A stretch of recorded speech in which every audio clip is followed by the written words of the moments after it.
It is venture capital. They should be wrong most of the time. I remember this very clearly in 2021 when my competitors were raising hundreds of millions of dollars. I didn't want to do it, but I felt like if I didn't do it, I was going to be left behind. If you're a person and you're trying to figure out, am I better suited for going and raising venture or just doing it myself, bootstrapping, how do you decide which one's for you? Most of the time, you don't get to decide.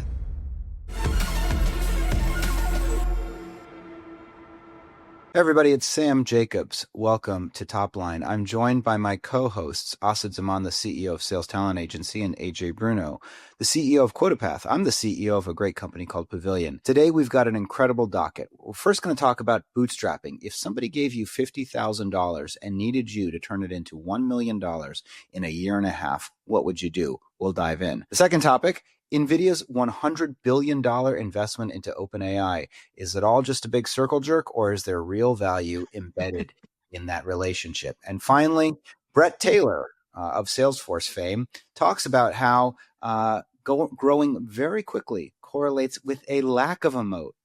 We've seen companies that go up, and sometimes what goes up must come down. The example of Groupon looms large in all of our minds. We'll dive into whether fast growth correlates to a moat or its opposite today on Topline. Gentlemen, start your engines.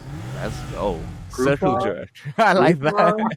What a throwback. Guys, we want to start by talking about bootstrapping. It's something that is a real option for a lot of entrepreneurs. You know, we speak about venture and raising investment all the time, but there is an alternative way, which is, Sam, you did this, and STA, the company I run, is a bootstrap business as well. And so we're going to talk a little bit about bootstrapping today.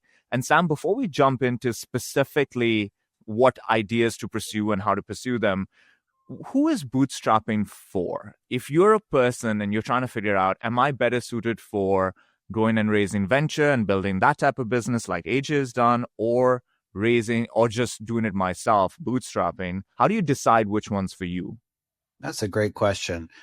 My experience is that most of the time you don't get to decide. The market decides for you. And we've talked about this on this show, which is always hilarious to me when someone with a non-investable business, a business that could not be invested in, is like, should I go out and raise? It's like, give it a shot if you want. Nobody's getting you a check, brother. Or they say, I'm thinking of raising some money. It's like, yeah, good for you. Good for me too. I think about a lot of things too. I think fundamentally bootstrapping is about market dynamics and your conviction and confidence. If you have low conviction, and if you don't believe that there's venture scale growth, and venture scale growth doesn't mean the size of the market. It means along the time frame that venture capitalists need returns. And when I say that, it's just because I believe that Pavilion is a venture scale business, sort of, but not on the time frame that venture capitalists need, because I think to grow a community or a membership organization, it takes a significant amount of time. It's not something that happens in 7 or 8 years.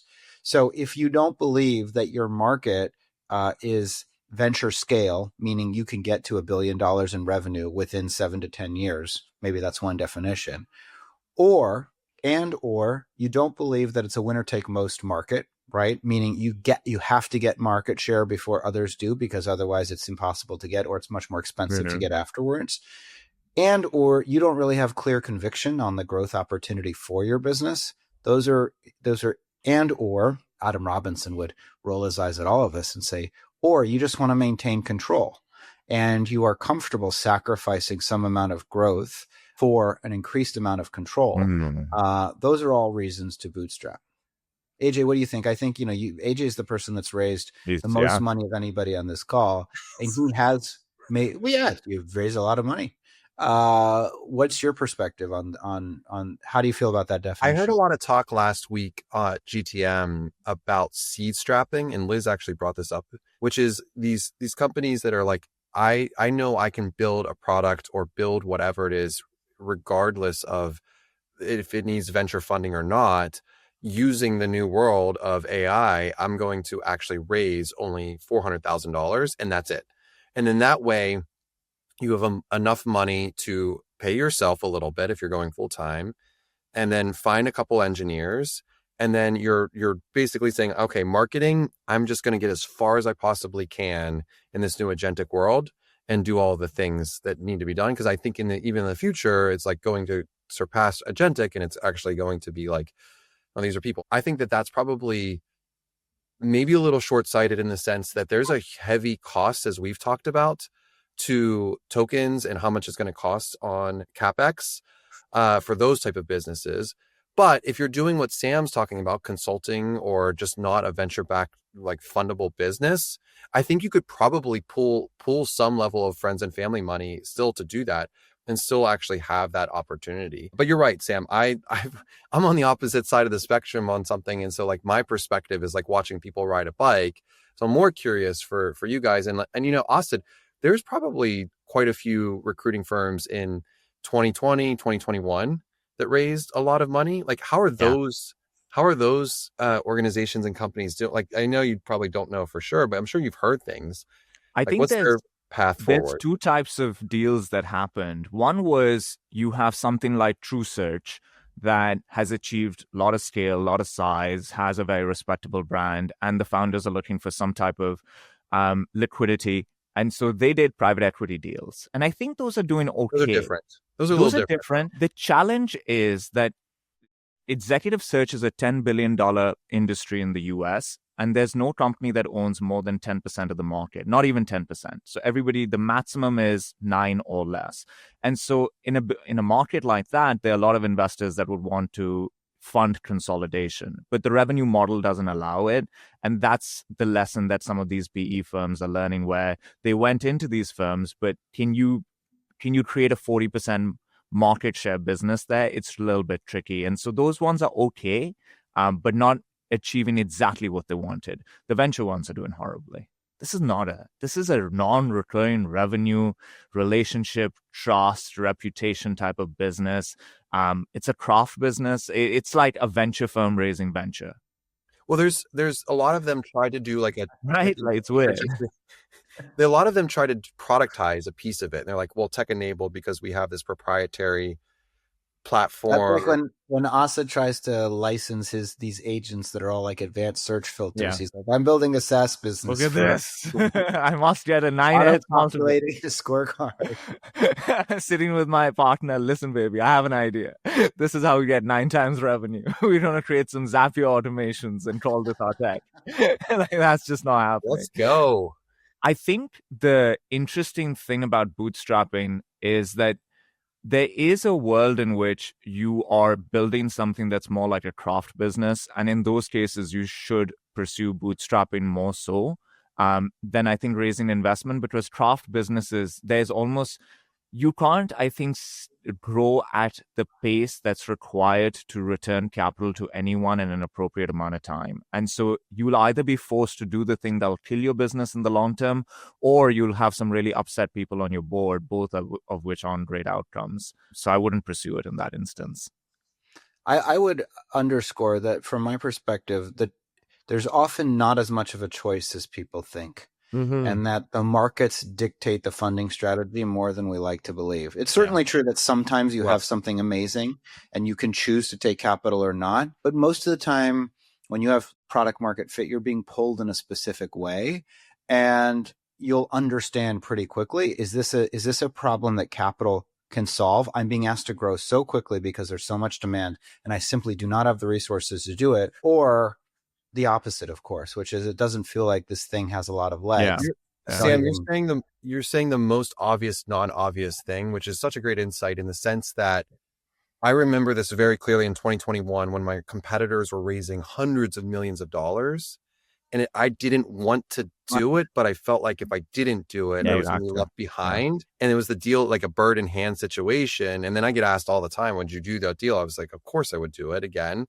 But at the same time, there's lots of companies that felt the same way that did it. And it's just like, they like, you know, on the other side of it, it's going to be challenging. It's really, really challenging to get a return on that capital. It just won't happen. I think, you know, we talked about this recently, Asid, and you wrote the newsletter article about it. And I think I think the point is just so well made, which is that I we have to understand the incentives of the people that are giving us advice very clearly, because while I think he's great and he's a great content creator, but Jason Lemkin and Harry Stebbings, venture capitalists, we have to take their advice with a grain of salt, a very strong grain of salt, because their interests are not always aligned with the founders.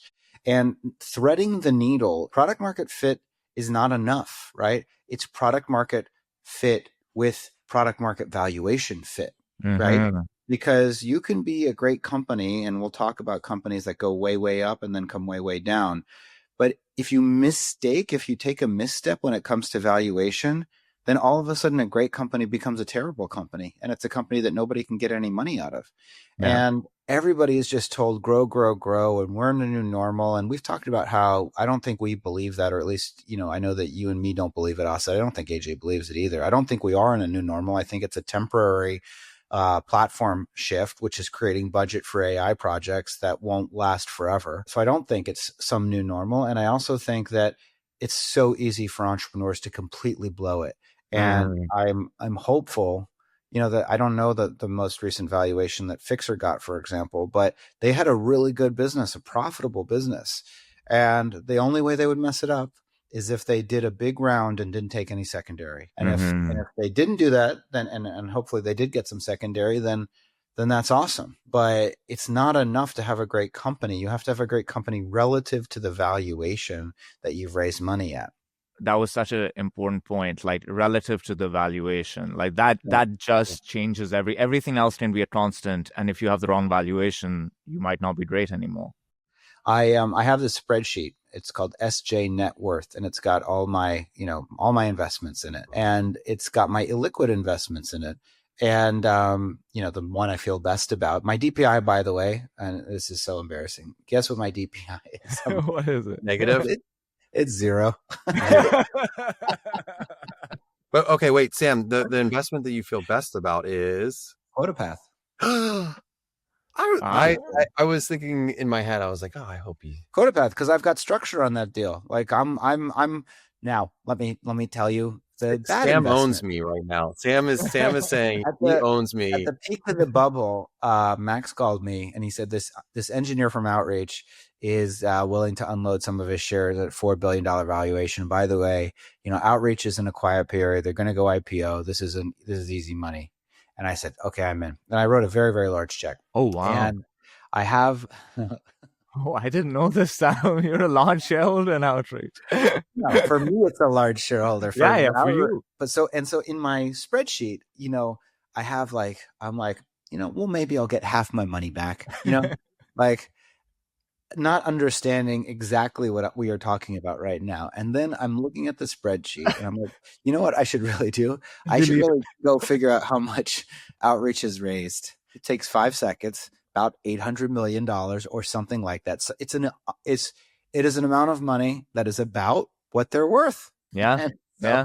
Like zero. Sam is bringing up what is probably the fundamental challenge right now, which is there is no easy money, but you're going to hear a lot that there is easy money to be made in this bubble. And that's what we're hearing over and over again. And Sam, Austin, and I have learned some lessons in the past, but doesn't mean we're not going to get caught up in the hype cycle, at least talking about these companies. Should I give a counter perspective on that? I think I think when things get bubbly, there is easier money out there. And short term, and depending on what you're optimizing for in life, right? So if you're optimizing to build a great company, that's going to take time and that's going to be hard and there's going to be ups and downs along the way. But if you're looking to get rich, the bubbles are when you get rich. And this is a very interesting bubble where we all know it's a bubble, but we are in an interest rate declining cycle now. The interest rates aren't going up. And that's usually the thing that spooks the market and drives things over the edge. And so this might go on for a couple of years. And so I think it's easier to raise money. It's easier to take secondaries in a market like this. So the money is a bit easier right now. I also think that if you go back to like Zerp, there were some companies that were getting, that were raising money, and then founders were able to take secondaries that really had no business raising money. And those founders shouldn't have been taking secondaries. So we saw it like the Hopin situation where they were shoving money down the person's throat And so a little bit easier than usual.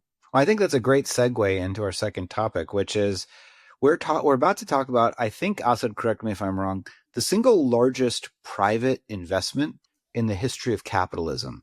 I looked into this, and it really does seem to be the case. So NVIDIA announced $100 billion investment in OpenAI. These numbers, $100 billion, a billion is 1,000 million, and you have 100 of those. That's an insane amount of money. And they've basically announced this investment to fund OpenAI's desire for data centers and more data centers. This company believes that the only thing holding it back from solving cancer and educating the world and doing all these things is power and compute. And so NVIDIA is giving them $100 billion over a period of time. And so I think they've given 10 billion right now at the latest valuation, which I think was close to 500 billion, and then they'll give them more as time goes by. This, when we look back, is the highest investment I could find in a company of this sort. You know, you have some examples of companies like GM and Saudi Aramco that raise like around the 50 billion range, but the 100 billion is a bit unprecedented. And the interesting thing about this was I was watching Jensen Huang on a podcast recently, and he's like, back in the day when OpenAI was starting, they asked me for investment, and we were so poor as a company that we couldn't give them enough money. I wish we could give them a lot more then. And so he's like, this is a company that will be a multi-trillion-dollar hyperscale organization, and I think this is a very smart investment. We have access, and we're making a smart bet, and we feel very confident about this bet. So the question that comes up through this, Sam, is this the sign of a bubble and then round tripping, essentially, where NVIDIA gives OpenAI money and OpenAI spends it on NVIDIA, et cetera, or is this a very sensible, very logical bet, or a little bit of both? I would say it's far more, for me, a signal of a bubble than it is a very logical bet. And, you know, Dylan Patel had this funny chart on X, the infinite money glitch, basically OpenAI giving $100 billion to Oracle, who gives $100 billion to NVIDIA, who gives $100 billion to OpenAI, NVIDIA giving, and I think there was some, you know, it's unlocked at certain gigawatt, a certain amount of the gigawatts coming online, like $1 billion per 10 gigawatts or something like that. It feels strange, I guess. And what I keep coming back to is, and I know that I'm a broken record on this, but it's either increased per person productivity or it's population growth and a rising middle class and upper middle class, or it's both. I just feel, and maybe that's the analysis we need to do in the future. I just feel like I think we really need to contextualize, what does this imply about people's usage of OpenAI in the future? And particularly when, you know, we move to a more rational pricing model where these companies have healthy operating margins and are generating free cash, as opposed to OpenAI making $20 billion in revenue and spending $28 billion this year and losing $8 billion. So for me, it's definitely a sign of a bubble. And again, as we've spoken about for many weeks now, every time we all get together, that doesn't make it bad. Bubbles aren't a terrible thing. There's a lot of infrastructure. This is infrastructure that will get built out as a function of available liquidity during a bubble. But it really does feel like a little wacky right now. AJ, what do you think?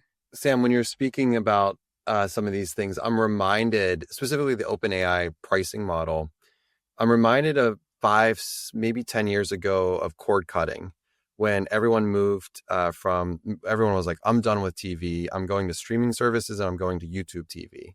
Mm-hmm. And YouTube TV was in US dollars. I think it was like $65, maybe even less. It was, let's say it's $55. And I that's when I cut the cord. And then you have a streaming service here, a streaming service there. I just went through this and I was paying $124 for Verizon for cable. So I was like, this totally makes sense. Today, I pay $120 per month for YouTube TV.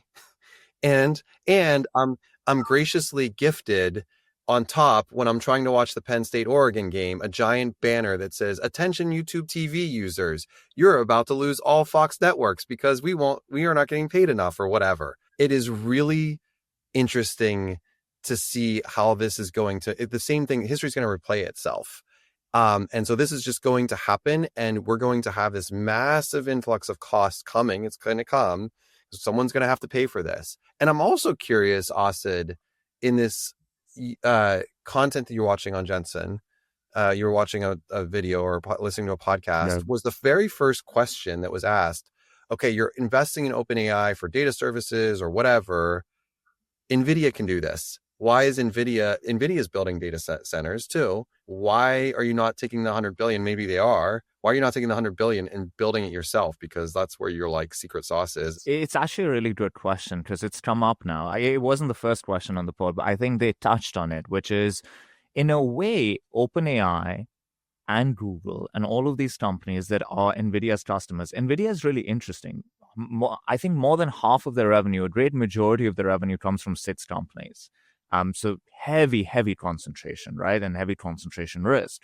And a lot of those companies are all talking about creating their own chips and to reduce their own dependency on NVIDIA right now, because NVIDIA in a way is a kingmaker, right? When there's a higher demand than there's supply, who they direct supply to really dictates outcomes in a market like this. And so they're trying to reduce their dependency on NVIDIA. At the same time, NVIDIA is trying to create more dependencies and in a way get in with more of these companies, knowing this competitive dynamic. And I think it's just a fascinating, he didn't have like an amazing answer to it. He said, I think Brad Gerstner said this, which at the end of the day, NVIDIA can do all these things, but the way they continue owning this market is their chips have to just be that much better than everyone else's chips. And if they are, it doesn't matter how much you want to use your own technology, you will use NVIDIA's. And that's what NVIDIA is focused on. And if they keep solving that problem, then investments like this, I think, give them a little bit more control. They give them a little bit more access, a little bit more influence in companies like OpenAI, which really does matter to them. So from a competitive perspective, it's interesting for them to do this. I think the question that I've been thinking about a lot, and this was a conversation that's happened in our Slack channel. If you listen to the pod and you're not in the Slack channel, you should go join it. It's where we click into certain things that we didn't get into on an episode. But Ryan Burke brought up how the private markets have really become a substitute for going public. You know, Sam, what used to happen was you had this assembly line and you could get money to go from idea to product and then scale that product out to some extent. But eventually, if you wanted to become one of the most meaningful companies in the world, you had to access the public markets. And that's how you got all of these billions and billions of dollars. Now, it seems like you can easily get this money privately. $100 billion investment here, 10 billion there, 5 billion there. Like it's become insane. And so there seems to be this disincentive to go public because you can stay private, raise the capital, and you don't have the burden of being a public company. Why do you think this evolution has happened? How do we get here in your mind? And what does this mean about the world that we live in and the future and all of these things? Well, I think I'm not going to say anything earth-shattering. The first point I would make is it's clearly there are the logistical and compliance and costs and expenses of going public are clearly way too high to create a strong incentive for people to want to do it. And I think you told me this, Asid, but I think Microsoft was doing something like 35 million in revenue, 30 million in revenue when they first IPO'd. Now that's not even, you don't even get a look from an investment bank that would underwrite that. You have to be at 200 to 300 million in revenue, still growing 40 or 50%, and then you can IPO. And I just think that creates such a massive burden. There's this whole specter of people saying they don't want the hassle. And you even talked about it. We've talked about it. Companies that can't restructure, they can't do the things they need to do in the public markets. They have to go private so they can, get in shape and debut as a thinner, trimmer, more athletic looking company or whatever it may be. I think it's a real shame. And this is an area where I very much agree with Bill Gurley that I think more of these companies should be public. I think there's got to be a way with AI to streamline reporting requirements and auditability so that there's more transparency into how companies are performing, if that's the risk that we're worried about. And then it creates all these wacky incentives. And Ryan's point was, if you're Andreessen Horowitz and you've got billions of dollars under management, what better way to deploy capital than to put like $2 billion into Stripe, and you get to earn your 2% on that $2 billion deployment, even though it's a late stage business. And that's not really what a venture capital company is supposed to be investing in, but it is an opportunity to earn 2 and 20 on companies that would normally be public and would be paying, they'd be paying like, I guess, their license fees or their annual fees to the New York Stock Exchange or NASDAQ, but they're not paying 2 and 20 to investors in order to, for the privilege of having that capital. It's led to a lot of a series of perverse incentives that aren't awesome. And I would love to see more companies. I'd love to, AJ says he's at the bottom of 6 SPVs, and I'm sure it's a joke, and I'm sure it's maybe just one, but nevertheless, why can't we all invest in SpaceX? Yeah. I want to invest in SpaceX. I want to invest in Stripe. I'm looking at Patrick Collison's tweets about how he went deep on Rockefeller and then read 5 other books to support the research that he was doing through I want to give that type of person some money. I really do. That guy's smarter than me. It's the headlines too, though, right? Like that's the other piece of this, is that you get this bump, this boost in this world today by even having that number out there. And it has a little bit of a lasting effect. I mean, this was announced, I guess, just last week. So we'll see what comes to fruition. But like Oracle doesn't have to pay anything on an earnings call to say like, hey, we're going to do this ridiculous number of deals with OpenAI over the next like 20 years. And so if it comes to fruition, great. If not, then a whole bunch of people made a ton of money off of it, right? If I'm a founder, I don't understand why they would not want the public markets, retail, to own a piece of their business. I think they would genuinely love that. If part of your story is that a bunch of people made a lot of money for themselves and their families by owning a piece of your business, I think that makes everybody feel more fulfilled. The problem is the burden of being a public company stops them from doing that. And I think that's sad. It's interesting how at the same time where regulation was going up for a public company, at the amount of capital available to private companies was also going up, and basically made it so that now if you're SpaceX, OpenAI, Anthropic, all of these companies, you're going to look more like an IBM if and when you go public than you will look like any of the, Google when Google went public. And that's just really sad, because I think for the average person, being able to get a piece of these large businesses that were growth stories was a way that a lot of people made a lot of money for themselves and their families. And that's just gone away now. Think about if you bought Google, Facebook, or Amazon at the IPO and how wealthy you would be today. It's a shame. And think now if you buy Figma, Sam, so, let's say you buy Figma, which is the best IPO of the year. Can you see Figma becoming $1 trillion business? Like it just feels like we got Figma at the end of its cycle rather than at the time when you would have gotten I don't Facebook. think that's a fair statement to say, though, Austin. Let me push back, because I felt we were all quite a bit younger in 2001 when Amazon went public. What was it, 99? Steve Ballmer was going on CNBC saying, oh, Amazon's a nice little company, but I don't know how it like grows to anything. It's losing money, because it was looking at, and then the president of Walmart.com and Walmart was also saying the same thing. And you just really can't tell. So I think it's a little unfair. Although I guess there is one piece of this, which is Figma's been were just around different scale, right? Figma went public at a $70 billion valuation. Amazon went public at what valuation? Was it even $1 billion, right? Like, I think that's the difference. Wasn't $1 billion. Yeah. So that's the difference. Sam still owns his Amazon stock. He's looking at it right now. His cost basis. What was it? What was that alpha, Sam? Well, let me ask you this, AJ. Would you take QuotaPath public if you could? That's a really great question. No, I would not. Why not? Because I don't know what it means to be a public company in today's market. Like I don't feel like I'm suited to be a public CEO. And if I'm taking it public, then I'm going to be the CEO. And I don't think I'm the right person to do that. Let me assure you that of the three of us, you are by far the most suited to be a public company CEO. If anyone should be responsible for public stuff, it's based on your minimal THC consumption relative to just that. I'm not sure anyone was listening to this and feeling really secure and be like, oh yeah, AJ out of the 3 co-hosts is definitely the person. There is another reason that companies would stay private, which is competitive pressure. I'm thinking about AJ and feeling like a Verisent and Captivate or whatever it's called, and Salesforce now that owns Spiff. if they want to understand the roadmap, I mean, there's a lot of regulatory disclosures that are important as part of being a public company. You have to say what your strategy is. I think I would do it if I could. It'd be fun. It'd be interesting. It'd be interesting. That's the thing is like, it'd be a great learning experience for us, but is it a vehicle for us to be like, we talk about this, we're doing our life's work, our career's work. Well, is going public a part of that? For me, it's to be, right?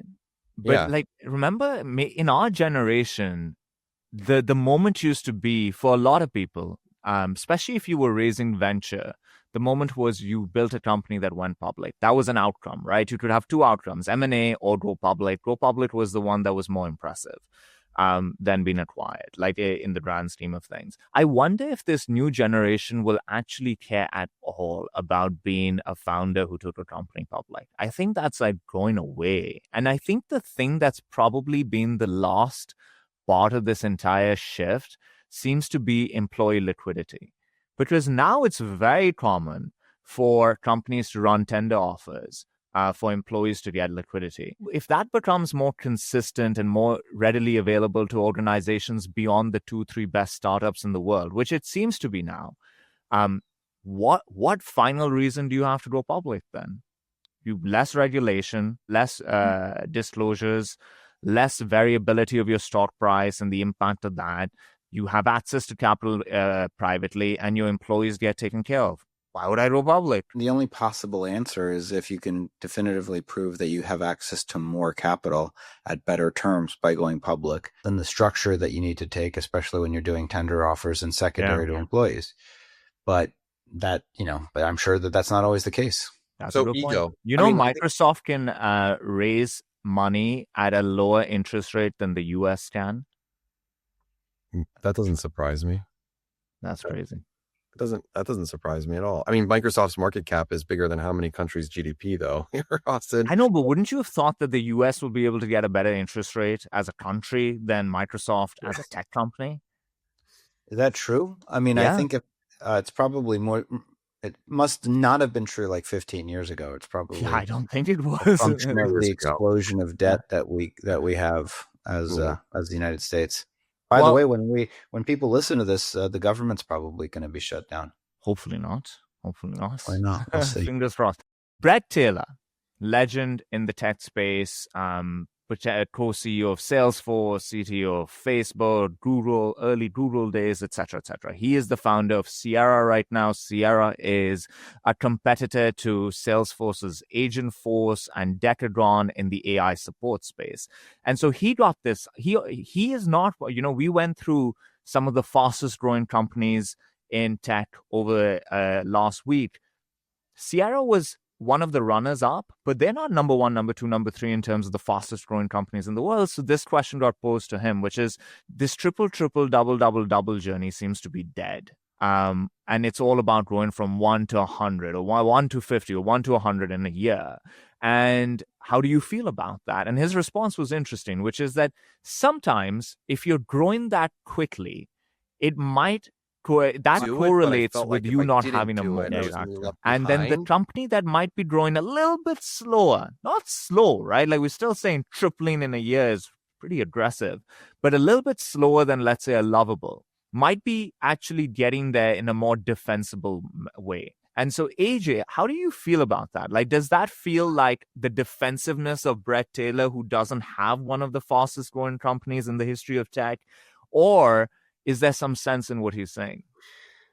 I mean, I appreciate the it's just a ludicrous point on that last part of like, oh, he's not going from 1 to 100.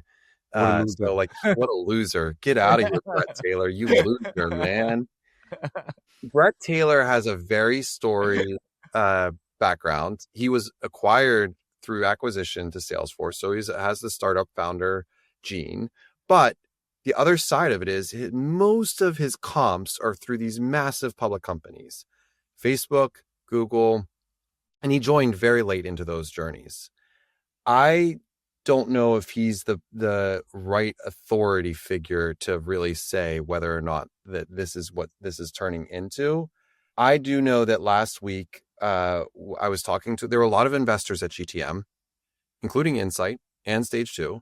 And we were chatting about this, and I still feel like in the investment community of what's a fundable company or acquisition M&A, this is all like fodder for headlines and a part of the bubble versus what will really shake out. My answer is, Asid, we're way too early into this for anyone to definitively say what would this you is today, if you had $1 million to put in, would you rather give it to Sierra with their growth and their model and all of that, or would you give it to a Lovable? Wasn't this last week's conversation? We're back here. We're back here. What I said I'd give it to Google. So I think I'm probably sticking to that. I don't know enough about Sierra and the use cases, so I can't say it. Sam, the point that I think people are making, if we click into this with a go-to-market perspective, is if you have two sorts of buyers, one that's buying flippantly, just like they're trying to be relevant, they're trying to experiment, they're buying everything. And the other one where you've gone through a sales cycle, they've looked at competitors, it's taken 6 months, they've discussed it internally and got alignment, and it's a more thoughtful decision. The latter takes longer, but might be stickier, is the point I think Brett Taylor is trying to make. And that, when I look at it from that go-to-market lens, I say, yeah, that's probably the better company. That if I was giving money, I would rather give it to that company, because I feel like I want buyers who've been thoughtful versus buyers who feel scared with what's happening in the world around us and are trying to spend money to remain relevant and might change their mind just as quickly as they decided to buy your thing. I agree with you, Asid. And if I had $1 to give to Sierra or to Decagon, at some point they will actually listen. We'll know when I get the email. I would definitely give it to Brett Taylor. There's so many shenanigans. I just don't even know what's real. We're hearing about, for AI first companies, no due diligence, term sheets turned around in record time. We've seen how this movie ends. And again, I'll say for the millionth time, it's totally consistent with their business model. Everybody's acting according to their incentives. A bubble is not a terrible thing. Some people will be proven correct and make a crap load of money, and some people will not. Sam, on this one, I was thinking about this. After ZERP, we said there's founders who acted a certain way in the bubble, and there were investors who acted a certain way. And the blame is almost like everybody takes an equal amount of blame, said, sorry, okay, mulligan, let's move forward. We're back here a couple of years later, and the same thing is happening, and the same thing will happen where we'll say, everybody made some mistakes, whatever. But then I thought about the following, which is these AI founders are in their early 20s. Am I putting the same amount of blame on them for this frothy behavior of no due diligence, crazy valuations, etc.? Or does a much higher than average equal burden fall on the investor, who's usually in their 40s, 50s, 60s, who's a financial operator, whose job is... So that person, every couple of years, they just lose their minds. The valuations get crazy. The amount of money they're giving these people goes mad. And then everybody just says, whatever. They should own a lot more of the blame for the fallout of all of this, no? But Asid, if you think about that and then play that back, if I'm an LP in a fund and the fund has a thesis around SaaS and I get updates every now and then, like Sam gets updates from GTM Fund, and he gets updates where they're not investing in AI first, AI native companies. How does that make you feel as an investor in LP that your fund is falling behind? That those 50, 60-year-old investors that you're talking about are not doing the work to get into the hot new deal? I really think it's just math, to be honest, Asid. And I just think that the way, as Parker Conrad would say, you got to play the game in the field. Yeah. And I really do feel the way this game works is that you have to be in the winners. And it's worth almost anything to be in the winners because the size of the win is blows our mind. We cannot process it. We talk about the number of winners versus the number of losers, but that's not the right way to talk about it, because it is the scale of the return that is the only thing. And you have to understand, it is venture capital. They should be wrong most of the time. They should be pursuing, things that are asymmetric, where there's imperfect information. So I think, you have to participate in the bubble or you can't be a venture capitalist. All the madness that happened in ZERP, if you were in Wiz and Wiz had a $30 billion outcome, you're fine, right? Basically. Yes, exactly. And again, I think that we don't we point to specific outcomes, not realizing how big 30 billion or 50 billion or 100 billion is. I don't think anybody's doing anything wrong. I think it's probably healthy. And like I said, I think that bubbles are where things get built. Like let's take advantage of we should bring on like some macroeconomists to tell me why, what I'm advocating is going to crash civilization. But I fundamentally believe like this is when the infrastructure gets built and there's going to be tons of losers, but afterwards there will still be lots of data centers. We're still going to need compute. AI will still be a thing. It might be a thing that's 2/3 or 1/3 the size that we all think it's going to be in this time frame. It'll eventually be as big as we think it will be, just not as quickly as we want. So I completely understand where the investors are coming from, but my incentives are not their incentives. I don't work at a VC. And if I'm trying to build a business, what I've learned as a business owner, as a CEO, is not to try and retrofit my business to whatever's fashionable in the moment. It is to hopefully have a plan and execute that plan. Be aware of what's happening in the market. Be aware that there's new tools. But Pavilion is not an AI first company. There's no way I could plausibly say that. There are definitely things I could say that we're using AI, like our new Pathfinder AI go-to-market Copilot. You're not an AI company. We're not an AI company. Yeah. And this, it's not just an AI, because, there's this interesting conversation that happened while at GTM where I was meeting with the team. One of our guys, Tom Andrews, went over to this company, Hivebright, and Hivebright hosts a member portal. And so we were meeting with Usha, the president of Hivebright, and she looks at me and she says, Sam, we've worked with a lot of communities, and there's just no way that you're going to be able to get retention where it needs to be as a B2C business. You really need to pivot to B2B. And I have heard that from other people before, and it's horrible, horrible advice. It's really bad advice, because you have to optimize for what you are, not for, you don't work backwards from it.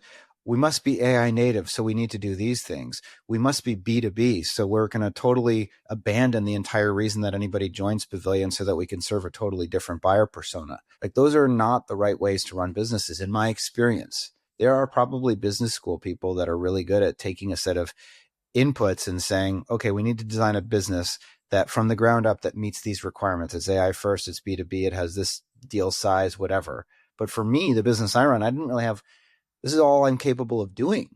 This is the only company that will employ me effectively. So I have to just I have to execute the business that I have in front of me, not trying to make it something it's not, as I chase whatever the latest fashion is. It feels like there's this branding that I think these business school grads have, which is like there's a lot of planning and strategy and looking 5 years out and reverse engineering from there. I generally think the best way to run a business is what's the logical next thing we need to do, rather than like trying to have this thing in the future and reverse engineering from there. It's so hard to predict, and you have to get so many predictions right to be out 5 years and then reverse engineer from there. But usually, if you looked at your business today and said, what are the set of 2-3 things I need to do within the next week, month, quarter? That's a very relatively easy thing to figure out. And I think that's the best way to do it. You just need to be really, really focused. And there is going to be more noise and people like what Sam just mentioned, telling you what you should do with your business more than ever. And you're going to feel that external pressure to do it. And I'm not saying ignore it. I'm not saying that you should ignore the innovator's dilemma, because if you should be an AI first company, like Codapath as a product company will need to be one, you have to go forward to that. But you have to understand who you are and who you're not, and have a strong point of view around that, and not be afraid to talk about that point of view and push back.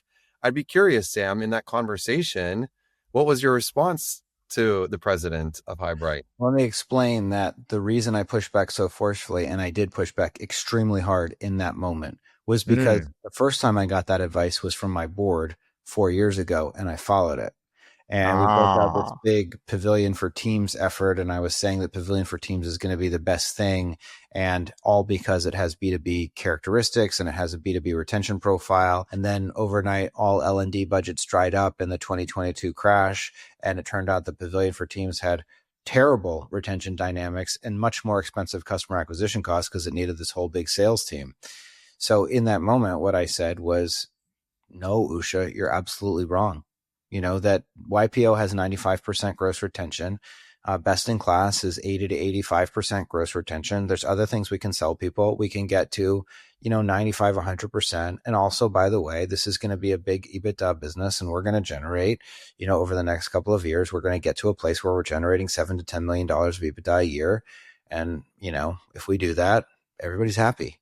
So I'm not doing that. We have to be who we are. I literally said, this is not a business school case study. This is an actual company that serves real people. Big drop. I love that. End of meeting. See you later. Sam went from like all feedback is a gift to sit down here for a second, lady. Well, also because the best part was I was only half paying attention to the meeting, because happening at a round table, and these two other people sat down next to me to like eat lunch. So I'm like, they're talking, they won't stop talking to me. So I'm like, they're nice people. So I was like chatting with them, and then I come pay attention at the end of the meeting, and that's when she says, "You got to be B2B." I'm like, no, absolutely not. Sam stood up on the table and got the whole entire restaurant's attention and was like, all right, I'm about to give my second keynote of the week right here. Okay, this has been a fun episode. Question to end it. The question is, we all have strengths, we all have weaknesses, but sometimes the strength can also turn into a weakness. The weakness can have elements of strength. AJ, what is a strength that you have that also sometimes tilts into a weakness, and how does that materialize for you? I've got a good one, Asid, that you're gonna immediately laugh at. I've been called a very passionate person, and yeah, here we go. And I get very like emotionally charged sometimes, and I feel like I have to always take action on something. So we're working on this top line media launch, and at GTM, it's end of quarter, which also, by the way, Sam, got a little bone to pick. Sam, for next year's GTM. Timing. Yeah. What is the timing of next year's GTM, Sam? It's October 2nd or 3rd. It's after Q4 begins, and it's not during Yom Kippur or Rosh Hashanah. Okay. For some reason, I thought it was like on September 30th to October 2nd. It's like the last day of the quarter, literally. Okay. Well, we're going to put a pin in that for a second. So we're working on this top line media launch. Things are really stressful. Ryan Milligan, my VP of sales, CRO, is talking to me about deals. I'm going through things, and he goes, "Oh, by the way, our team's working on some of the top line launch. They're like getting a little bit of pushback or stress from Asid. Can you like handle that?" And I like didn't read anything. I saw all the unread Slacks. I saw the emails, and I immediately I was like, all right, my passion, here we go. Call Asid up. And I was like, "Asid, you have to back off right now." And Asid's like, whoa, whoa, whoa, whoa, whoa. So this whole thing plays out. And Asid pushes back very hard, and I pull it up. He reads me out loud the emails and the notes. They were actually very thoughtful. And nice. I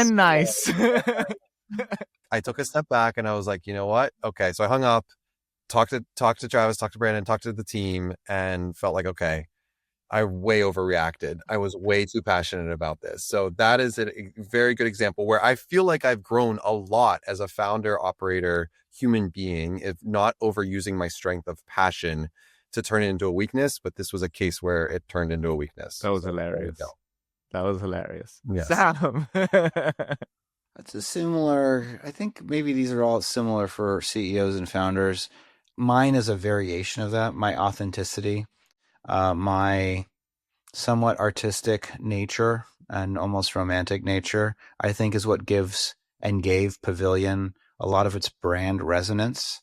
This idea that I've been fired and that I'm a real person and that I have this ability to sort of communicate authentically with people. But on the same time, that comes with these pretty meaningful, I'm not bipolar and I'm not manic, but I'm certainly up and down.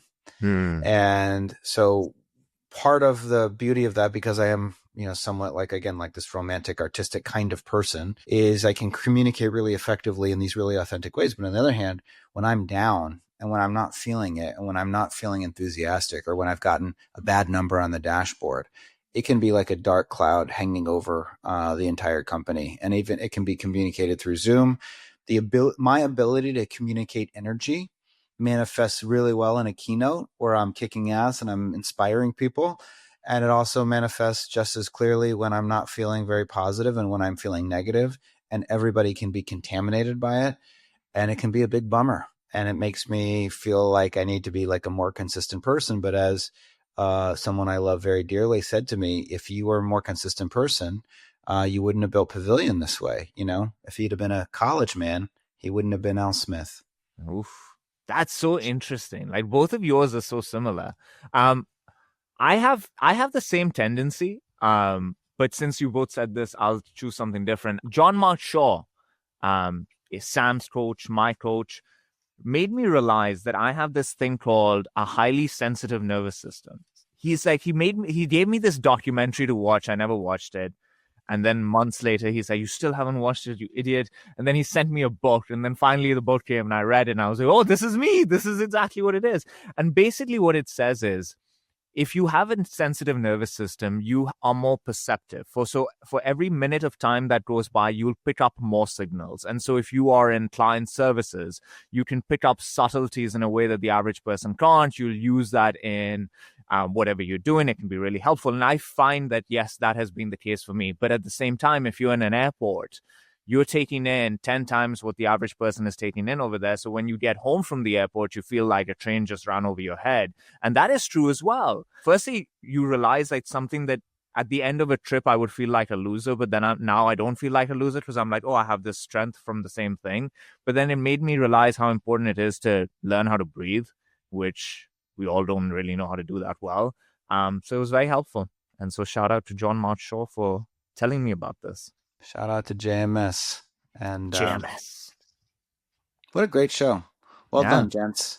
We did it. We did it again. If you're out there, join our Slack community. It's great.